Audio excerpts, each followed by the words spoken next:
Había preparado empezar el tema del día de hoy con una breve introducción hablando de Segunda de Crónicas, pero en base a lo que el testimonio de la señora Ruth, donde ella cuenta que antes de orar, antes de ir al banco, y pedir los intereses, que digamos que los intereses no es como el grueso del problema, el grueso del problema es su pensión. Ella dice que ella ora y le deja los resultados al Señor, y los resultados no fueron de pronto favorables en ese momento, pero ella está tranquila. Y es una muy buena manera de actuar, es una excelente manera de empezar hablando de cómo debe ser nuestra actitud con Dios. Y esta actitud podemos aprenderla no solamente en el día de vivir, sino viendo cómo fue el transcurso de la historia del pueblo de Israel desde el Antiguo Testamento. Están los jueces, ¿cierto? Dios dice que Él es el único rey de Israel. Hay personas que juzgan y que cada cierto tiempo el pueblo se aleja, hace lo que quiere. Los jueces vienen, dan juicio, el pueblo vuelve al camino de Dios. Llegamos hasta Samuel. A partir de Samuel el pueblo empieza a insistir que quiere rey, que quiere rey, que quiere rey. Nombran a Saúl como rey. Dice que Saúl se aleja de los caminos de Dios. Viene David, viene Salomón, y de ahí empiezan a narrar la cronología y la historia de todos los reyes a través de la vida del pueblo de Israel, hasta llegar desde Salomón hasta llegar al final de Segunda de Crónicas con Ciro. Hay una particularidad en estas historias, y es que los reyes y el pueblo de Israel iba siempre en declive. Este rey era malo, empezó Salomón empezó en la época dorada de Israel, donde el pueblo de Israel tenía más dominios a su alrededor. Y después de Salomón, él se fue con mujeres, se metió, a pesar de que era el hombre más sabio que había habido en la tierra, que hubo en la tierra, él se fue en pos de mujeres de otras culturas, transgrediendo lo que decía Deuteronomio 7. El hombre más sabio pecó y terminó adorando a otros dioses. Y después de Salomón, todos los reyes que vinieron detrás de él iban uno peor que otro. Dios empieza a decirle a través de todo Segunda de Crónicas: enderezcan su camino, pongámonos a cuentas. Si su pecado es terrible, yo lo voy a limpiar. Si es negro, va a quedar negro como el ébano, va a quedar como la blanca lana. Si es rojo como el carmesí, lo voy a limpiar también. Y el pueblo nunca da ese paso de obediencia, sino que seguían viviendo cada uno su vida como mejor le parecía. Esa es la palabra. Entonces, ¿qué pasa? Llega un momento en donde Dios dice: si ustedes no cambian, va a haber un exilio. La nación va a ser destruida, el pueblo va a ser destruido, van a morir, la gran mayoría, el remanente que quede va a ser esclavizado. El templo de Salomón, que era lo que representaba la presencia de Dios, va a ser destruido. Es decir, en la tierra de Jerusalén iba a caer la representación de Dios en Jerusalén. El pueblo no vuelve y en el exilio. Entonces, Segunda de Crónicas narra la historia de cómo el pueblo de Israel va en declive y termina hablando de Ciro, que es un rey pagano. Y termina diciendo, por medio de Isaías, del libro de Isaías, termina diciendo: Ciro va a ser ese rey que va a hacer volver al pueblo de Israel al camino del Señor. Es curioso porque empieza hablando de una nación rebelde, que es el pueblo de Dios, y termina hablando con un mensaje de esperanza que termina con Ciro. Y ahí empieza el tema que vamos a ver el día de hoy, que es Esdras y Nehemías. Los libros de Esdras y Nehemías, en un principio estaban unidos los dos, eran el mismo paquete, ¿sí? Empieza la palabra hablando del declive de la nación, y tenían los siguientes pecados.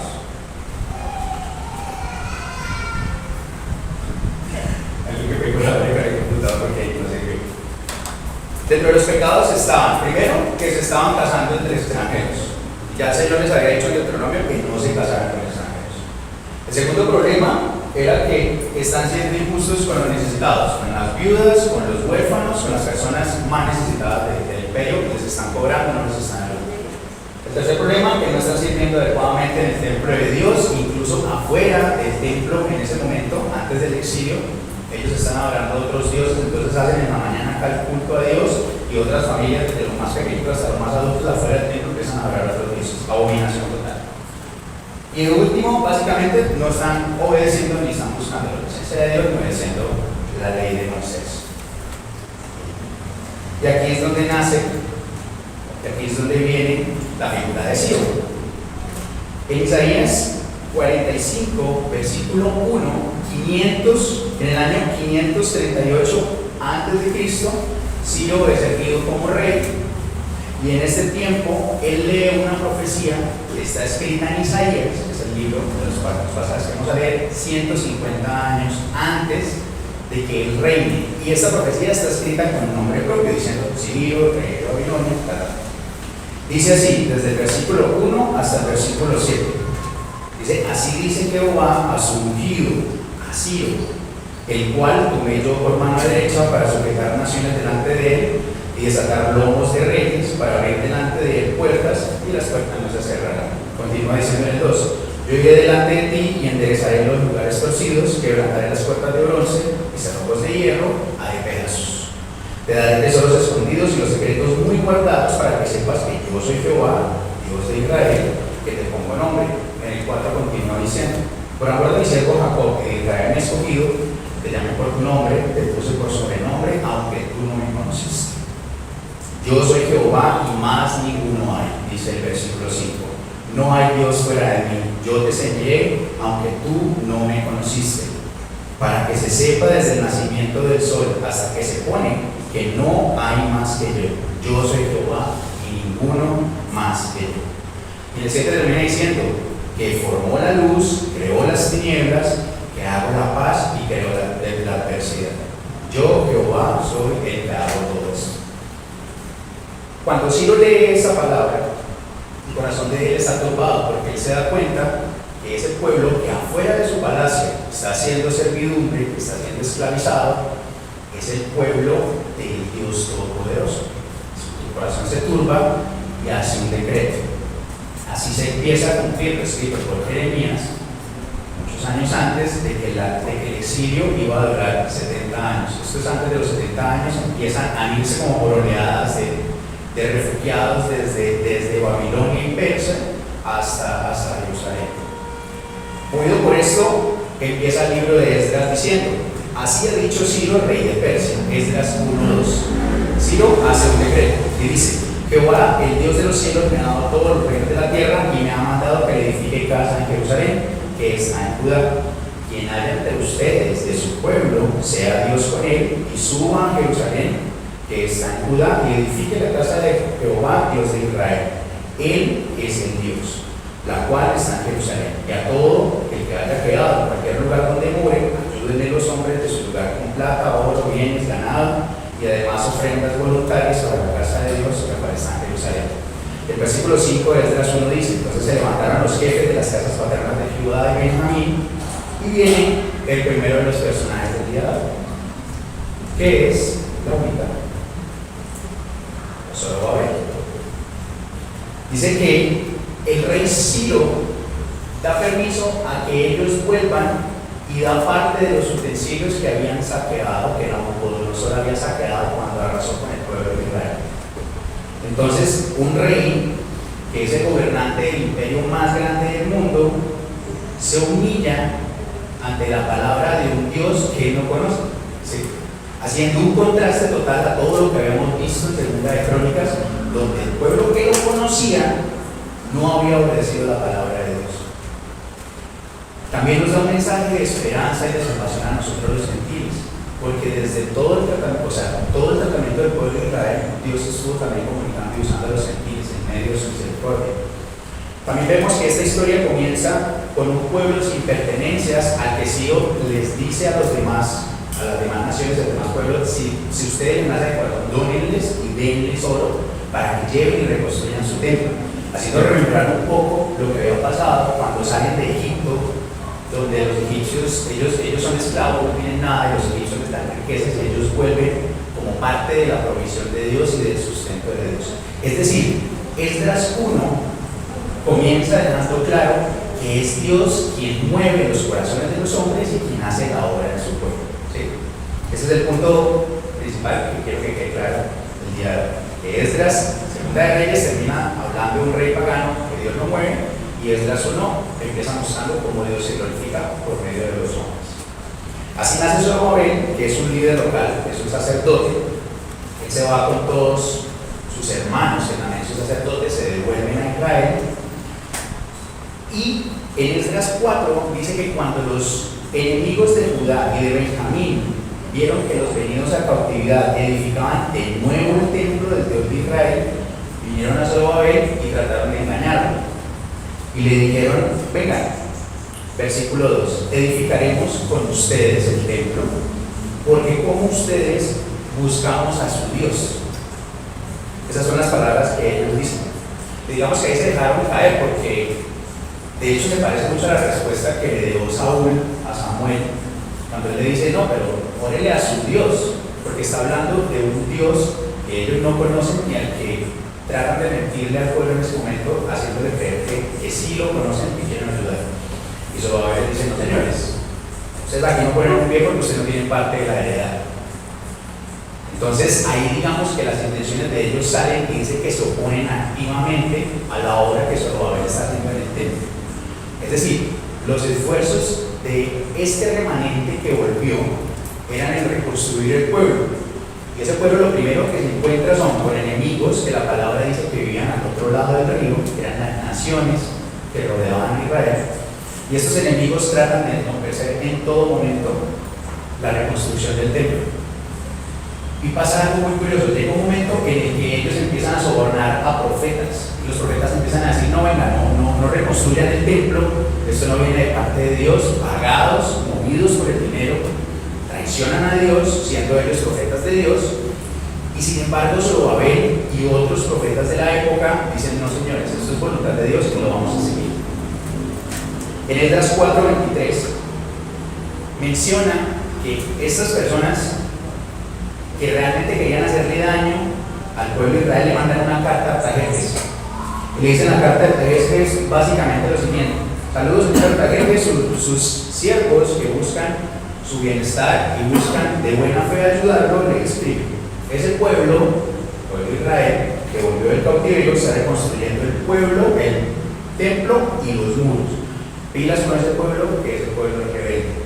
Si usted quiere, señor Artajerjes, revise los manuscritos de sus antepasados, de los que reinaron antes que usted, y mire que ese pueblo en algún momento tuvo mucho dominio y que eran rebeldes y hacían lo que se les daba la gana.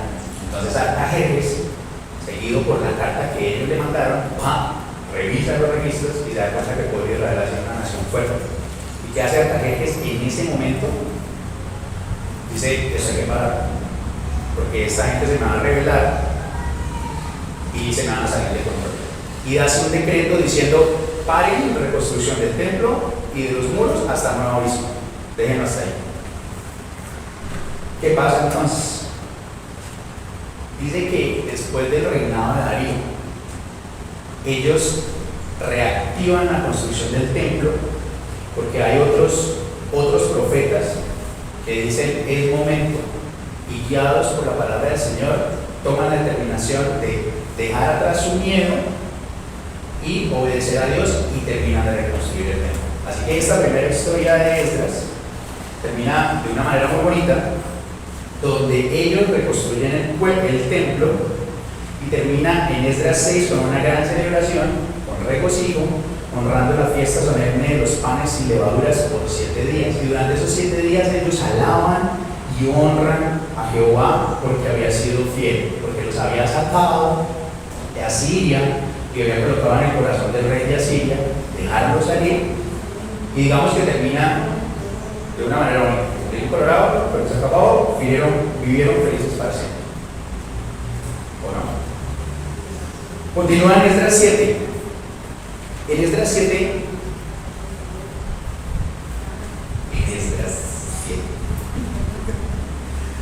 ahí hay una recapitulación donde se muestra cómo fue el panorama general, ¿no? Entonces el primero Dios se manifiesta con el rey, ¿sí? Por medio de Ciro dijo: uy, hablaron de mí 150 años antes, yo lo voy a hacer, este es el Dios sobre todos los dioses. Entonces empieza con la revelación de Dios sobre el rey. Continúa con el levantamiento de un profeta o de un líder de parte de Dios, en este caso es Zorobabel. Vienen enemigos, entorpecen la obra, ellos creen en algún momento a Dios y Dios los respalda y termina la obra. ¿Sí? Entonces es como el punto álgido de la pequeña historia. ¿Sí? Viene el rey, levanta un líder, vienen enemigos, Dios los respalda. Fin. Empezamos con Esdras desde el capítulo 7 y en Esdras, dice que Esdras era un erudito de la ley, era un escriba. Él conocía la ley súper bien y se dedicaba exclusivamente a servir al Señor. Y resulta que la Biblia lo describe en Esdras 7, versículo 10, lo describe como Esdras había preparado su corazón para adquirir la ley de Jehová y para cumplirla y para enseñar en Israel sus estatutos y decretos. Es decir, el corazón de Esdras estaba en pos de primero conocer la ley, de segundo darla a conocer a sus hermanos y de obedecerla. Ese era el corazón de Esdras.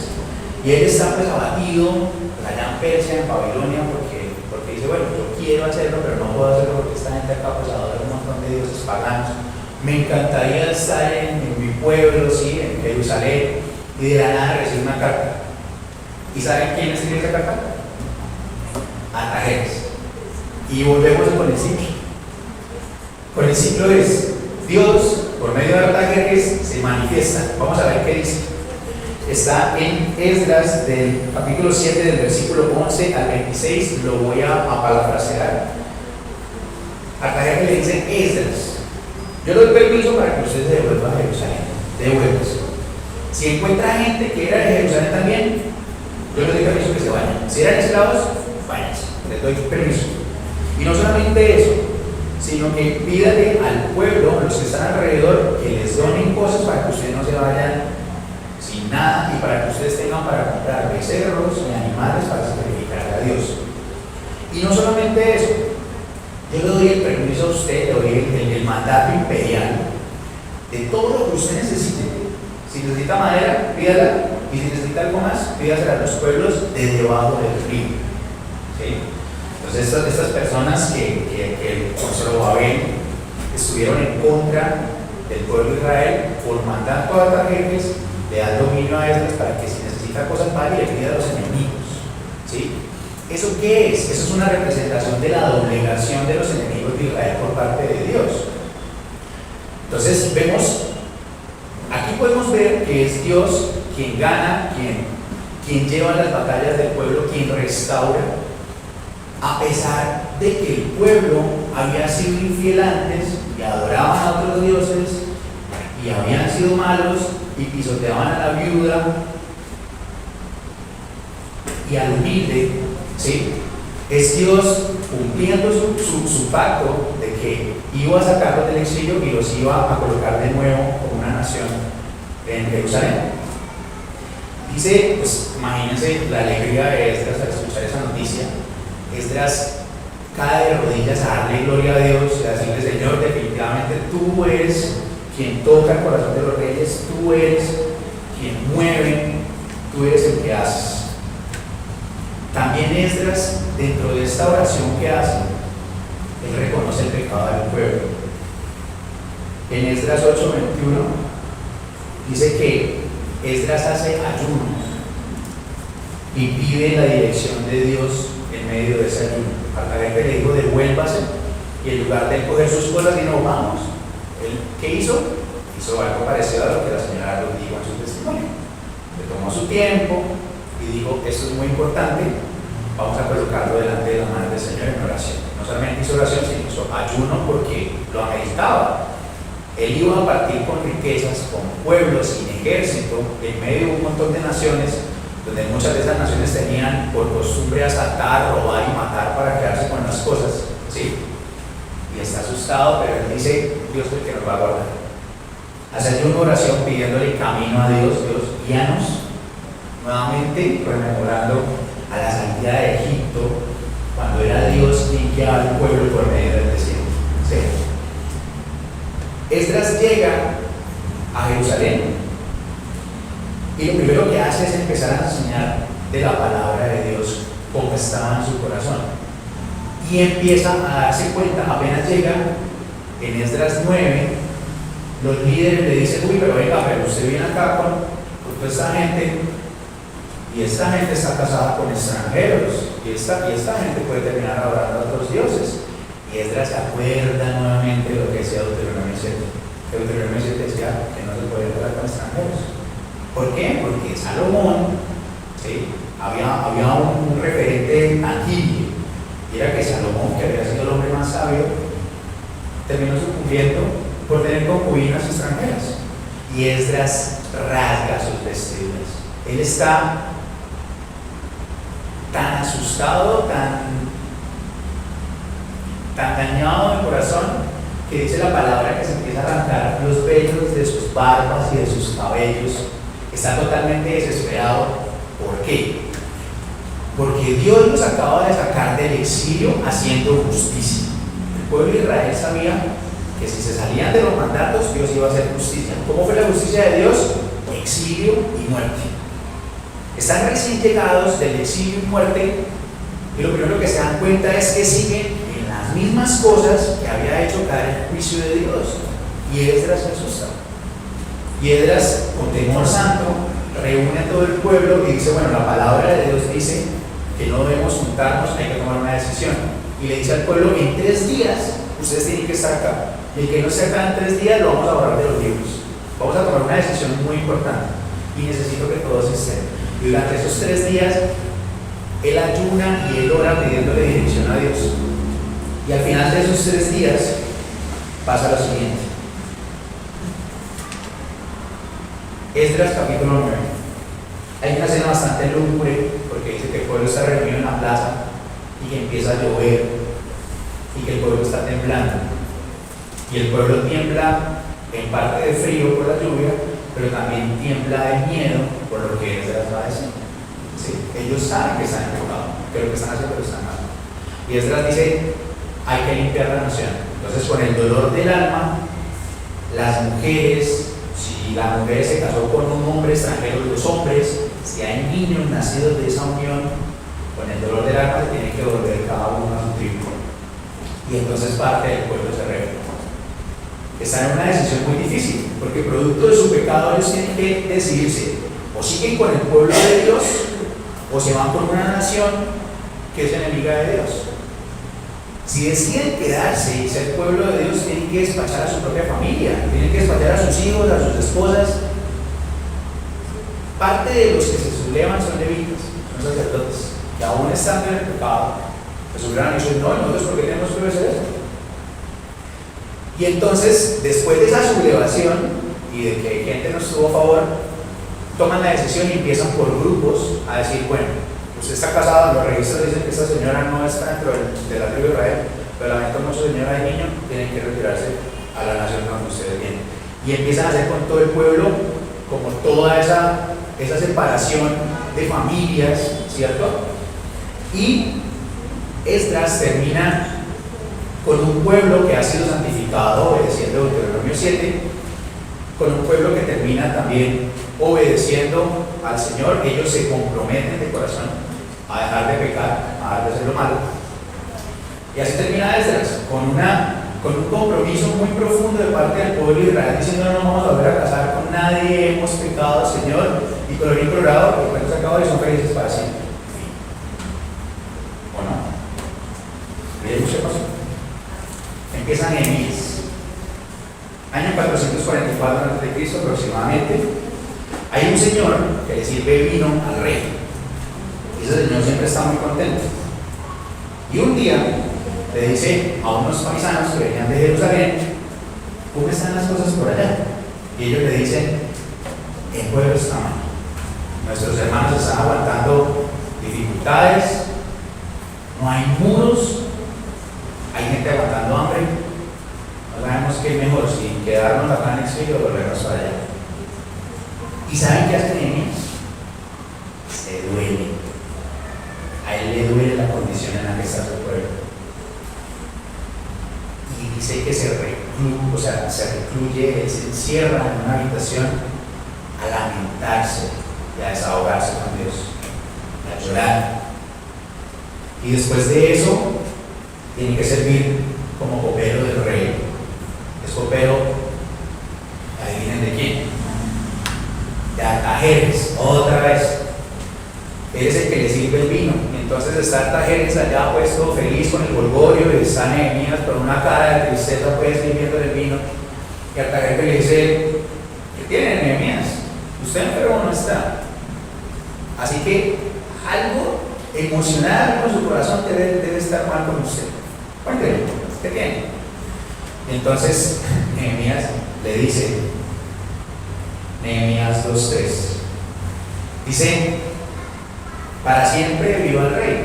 Dice como: usted me va a perdonar, su majestad, lo que le va a decir. ¿Cierto? Continúa diciendo en el 3: pero es que, ¿cómo no voy a estar triste cuando la ciudad, la casa de los sepulcros de mis padres está desierta y las puertas están consumidas por el fuego? Y entonces el rey le dijo: bueno, ¿qué quiere? Entonces Nehemías no habla. Él se toma un momento y hace lo que la señora Ruth hizo antes de ir al banco. Ora. Ahí al lado del rey. Guía mis palabras, Señor. Y empieza diciendo: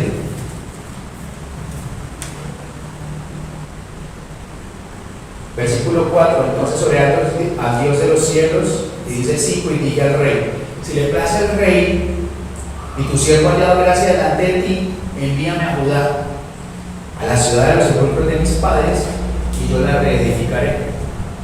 Entonces el rey le dijo, y la reina que también estaba sentada al lado de él, el rey le dijo: bueno, ¿cuánto va a durar ese viaje? Nehemías le dice cuánto va a durar el viaje, y el rey se dice: listo, hágale.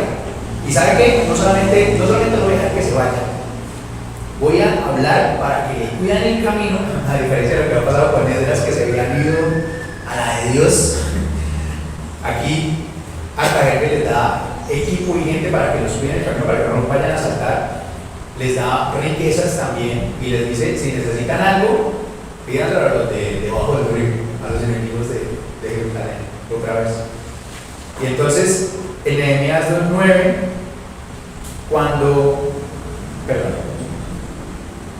dice el 8: y me concedió el rey según la benéfica mano de Dios sobre mí. Entonces vuelve y se repite el mismo círculo del que hemos estado hablando antes, que es que Dios se manifiesta por medio del rey, y que Dios levanta a un líder en medio de esa situación. En este caso es Nehemías, y vamos a ver qué pasa. Hay tres personas que son los que viven debajo del río, los enemigos acérrimos del pueblo de Israel, que son Sanballat, el señor Tobías y los árabes. Dice el versículo 7 de Nehemías 4 que cuando aconteció que oyeron todo lo que había pasado y que los muros de Jerusalén estaban siendo reparados, ya los cortinos empezaron a ser cerrados, dice que se encolecharon mucho, se llenaron de mucha rabia y conspiraron todos para venir a atacar a Jerusalén, a hacerles daño. Ellos empezaron a conspirarles para matarlos. Entonces, ¿qué hicieron los que estaban reconstruyendo? Designoraron al pueblo de Dios y que pusieron guarda de día y de noche. Entonces estas personas reciben el problema, oran, y después de que oran, toman acciones. ¿Qué acciones toman? Con una mano tienen una espada, con la otra mano tienen un balustre y van echando y van limpiando el muro y van cargando como pueden. La palabra dice que solamente se desnudaban para bañarse. Esta gente dormía con el equipo, porque si a medianoche los invadían, estaban prestos ya, vestidos con las armas listas para pararse y pelear, ¿sí? Pero todo guiado por Dios. Y contrario a lo que se podría pensar, ellos siguen edificando el muro, a pesar de que están en desventaja porque no había muros, porque dice que la gente que habitaba Jerusalén era muy poca. Cuando Nehemías llega, él va en caballo recorriendo la ciudad, viendo qué tan mal quedó, y dice que había unas partes que había tanto murada, que había tanta piedra, que había que el caballo no podía pasar. O sea, la ciudad estaba en ruinas, no podía vivir mucha gente adentro. Eran unos poquitos cuidándose contra un montón que los querían matar. Dice el versículo 13 de Nehemías 4: y puse al pueblo por familias, con sus espadas, con sus lanzas y con sus arcos. Y después miré y me levanté y le dije a los nobles, a los oficiales y al resto del pueblo: no teman delante de ellos, acordaos del Señor. ¿Por qué? Porque el Señor es grande y temible. Y pelead por vuestros hermanos, por vuestros hijos y por vuestras hijas, por vuestras mujeres y por vuestras casas. Continúa diciendo Nehemías 4:15: y cuando oyeron nuestros enemigos que lo habíamos entendido, que habían entendido que la voluntad de Dios era que ellos siguieran construyendo el muro, y que Dios había desbaratado el consejo de ellos porque estaban pagando a gente que les diga: no construyan el muro. Dice que se volvieron cada uno de nuevo con nuevas fuerzas de su tarea. Cuando ya están a punto de terminar, Pilar y Mo, estos tres personajes, Sanballat, los Tobías y los árabes, le levantan a decir a Nehemías: venga, vamos a hablar. Y Nehemías dice: no, señores, no, porque yo tengo muchas cosas que hacer y yo me tengo que dedicar del muro, porque Nehemías sabía que lo que lo podían era matar. Ellos llamaban a hablar, digamos, de cierta manera, son de paz, pero ellos sabían que las intenciones de ellos no eran buenas. Dice la palabra que intentaron 4 veces más, como que venga, hablemos. Nehemías: no, señores. Ay, pero venga. Y no, señores. Y después de esas 4 veces ya declararon públicamente que iban a tratar de matar a los que estaban ahí. Nehemías termina de construir el muro, y después de que termina de construir el muro, pues hay mucha alegría entre el pueblo de Israel, a pesar de los esfuerzos de todos. Logran terminar el muro, logran terminar el pueblo, el templo, y hacen algo muy bonito con Esdras, y es que ellos entienden que el problema del pueblo de Israel en ese momento no eran ni los muros, ni la plata, ni la gente, ni el templo. El problema del pueblo era el corazón. ¿Sí? Entonces, ¿qué hacen? Hacen la fiesta de los panes sin levadura y empiezan por una semana completa a hablar de la palabra de Dios. Ya Esdras venía como preparando el camino, y después de eso ellos empiezan toda la semana de una forma muy solemne a escuchar desde los más viejos hasta los más jóvenes los decretos y los estatutos de Dios. Y pasa algo muy chévere, y que es que todo el pueblo, al entender la palabra de Dios, al ser consciente de la palabra de Dios, se arrepiente. Y después de que se arrepiente, ellos dicen: Dios mío, hemos pecado contra ti, perdónanos. Y después de que reconocen su pecado y de que entienden por qué habían sido exiliados, ellos hacen un voto de renovación con Dios. Y vivieron felices para siempre. Así termina desde los 12. Y me preocupa porque Esdras tiene 13 capítulos. Y me preocupa porque hoy vamos a celebrar la Santa Cena. Y porque en la Santa Cena vamos a hacer un voto de renovación con el Señor, con la obra que Dios hizo en cada uno de nosotros, con el pacto, al igual como el pueblo de Israel hizo renovación de votos en Esdras 12. Y la historia termina de una forma muy triste, a diferencia de cómo termina en Crónicas. Crónicas habla del pueblo de Israel que es rebelde y termina con esperanza.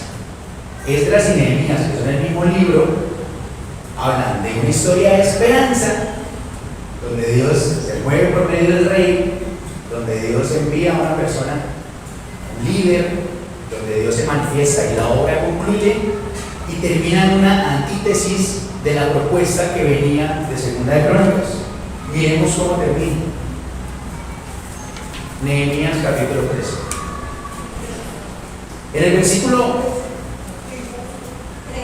13, el último de Nehemías. En Nehemías 13:7, Nehemías descubre que Don Tobías, que era uno de los 3 chiflados que siempre estuvieron tratando de dañar al pueblo de Israel, tenía una habitación para él dentro del templo de Dios y se podía quedar a dormir y hacer lo que quisiera él. Y entonces Nehemías dice: uy, pero ¿qué es esto? O sea, él se fue porque le dijo a que esté en un tiempo, y a que le dijo: bueno, ¿cuánto se va a quedar allá? Él le dio un tiempo, Nehemías cumple su palabra, vuelve, más o menos 10, 12 años después, vuelve al pueblo y se da cuenta que su enemigo está profanando la casa de Dios y está viviendo en la casa de Dios. Y Nehemías dice, bueno, ¿y el sacerdote? Cuando se pone a preguntar por el sacerdote, resulta que don sacerdote se había casado con la hija de don Tobías. O sea, se le hizo fácil al sacerdote que estaba a cargo de las cosas de Dios y puso a vivir al enemigo en la casa de Dios. Y viene una antítesis, ¿por qué? Porque Zorobabel salió del pueblo de Egipto, Dios lo respaldó, construye el templo. ¿Y qué pasó con el templo? Ahora es morada de personas que no son judías. Y entonces, ¿por qué es una antítesis? Porque más adelante él se da cuenta que la gente se está casando otra vez con gente de afuera. Y entonces viene la antítesis de lo que hizo Esdras. Esdras todo el tiempo se esmeró por dar a conocer la palabra de Dios, porque el pueblo lo mira su corazón. Y porque el pueblo ya había dicho 12 años antes, nosotros nos comprometemos otra vez contigo hoy, Señor. Y otra vez había fallado. Como si todo lo que hizo Zorobabel llegara a un punto en donde se podría decir no sirvió. Y donde todo lo que había hecho Esdras y todos los esfuerzos llegó a un punto donde no sirvió. Y no solamente eso, termina en Esdras 13 diciendo que el muro de la ciudad, que fue todo por lo que Nehemías había luchado, habían puesto tiendas de campaña y comercializaban en el sábado, en el día sagrado para el Señor. Utilizaron el sudor y el trabajo de Nehemías. La palabra dice que Nehemías se rehusó a cobrar los impuestos. Nehemías puso de su plata para alimentar a toda la gente que estaba trabajando, puso a sus criados a trabajar. Él trabajó, se murió el hombro para montar el muro. Y resulta que el muro ahora está lleno de tiendas de campaña de gente que podían ser judíos o no, pero que no guardaban el sábado. Entonces, la obra de Nehemías termina con Nehemías diciéndole al Señor: Señor, acuérdate de mí. Es decir, yo hice todo lo que pude. Zorobabel hizo todo lo que pudo. Esdras hizo todo lo que pudo. Yo hice todo lo que pude. ¿Cuál creen ustedes que fue el error de Israel? ¿En dónde empezó el error de Israel? Pregunto. Cuando ellos estuvieron escuchando de la palabra, todo bien.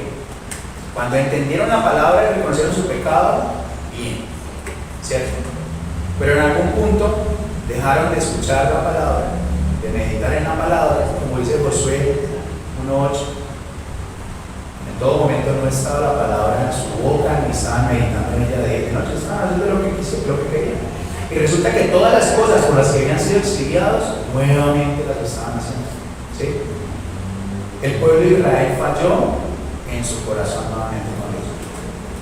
Pero bueno, a pesar de que termina de esa manera como tan triste, cuando miramos un panorama global, nos damos cuenta que Dios es un Dios de victorias. Porque resulta que la presencia de Dios se manifestó con Jesucristo, así como Ciro fue profetizado 150 años, así como la venida del pueblo de Israel fue profetizada más de 70 años antes de que pasara. La venida de Cristo también fue profetizada y se cumplió. Y en Cristo el pecado fue derrotado. Es decir, que el problema del pueblo de Israel y de todos nosotros los seres humanos, que es el problema del corazón, fue resuelto por medio de Cristo. Ahora, ¿cuál es el problema? ¿Cuál es el problema de nosotros? Que si nosotros realmente no vivimos una vida genuina, en donde nosotros buscamos a Dios, en donde nosotros meditamos en su palabra día y noche, tarde o temprano nos vamos a volver a alejar. Entonces no sirve, así como con Esdras, con Nehemías y con Zorobabel, no sirve que nosotros estemos viniendo a vigilias, no sirve que vengamos los domingos, si nosotros no tenemos realmente una actitud de compromiso con el Señor, de buscarlo todos los días, de meditar en su palabra, de alejarnos de lo que Él nos dice que nos alejemos. A pesar de que el mensaje es de desesperanza al final de Nehemías, nuestra esperanza radica en Jesucristo. Y es nuestro deber, para que la obra de Dios se complete, que nosotros pongamos disciplina y pongamos también devoción a Dios. Que nuestra relación con Dios no sea solamente los domingos, no sea solamente los viernes de vigilia o los sábados que hay movimientos. Que nuestra relación con Dios sea de todos los días. Y por eso qué bonito que le hayan dado esos regalos a los niños. Porque los niños, los más pequeños de la iglesia, hicieron devocional durante una semana. Un mes. ¿Cuándo fue el último mes que ustedes hicieron devocional todo el día? Mi último mes fue hace mucho tiempo. Empezando por yo, por mí. Por Dios, me sé. Empezando por mí. ¿Sí? Yo, o sea, imagínense, uno le pone condiciones a Dios. Yo, dentro de mi manera absurda de pensar, yo decía, Señor, si hago 4 días a la semana devocional, yo creo que estoy bien. Son 3 días que yo igual oro y yo soy pendiente. Y no, el devocional con el Señor, la relación con Dios debe ser todos los días. Mi invitación el día de hoy es a que no seamos necios como el pueblo de Israel. Es a que si vamos a hacer la Santa Cena y si vamos a renovar nuestro compromiso con Dios, que no lo hagamos solo hoy, que renovemos nuestro compromiso con el Señor todos los días y que todos los días le sacamos tiempo a leer la palabra, a estudiarla. Miren, Dios obró grandemente en la vida de estos profetas, de Zorobabel, de Esdras y de Nehemías, porque lo que hacían cuando tenían una dificultad era acercarse en oración a Dios. Que si ustedes tienen una dificultad, que si ustedes no saben qué camino tomar, que si ustedes tienen que pedir la comisión y los intereses de una pensión como la señora Ruth, que nosotros no hacemos tiempo de orar, desde lo más pequeño hasta lo más grande, y que si nosotros no vemos resultados en la obra de Dios, por ejemplo en familiares, en hermanos, en amigos, en los papás, que le dejemos los resultados a Dios, porque es que Dios es el que hace la obra, y dentro de pronto de nuestra visión sesgada, nosotros no vemos cambios significativos en la gente, o nosotros no vemos que nuestro servicio realmente apoya el crecimiento de los hermanos en la fe.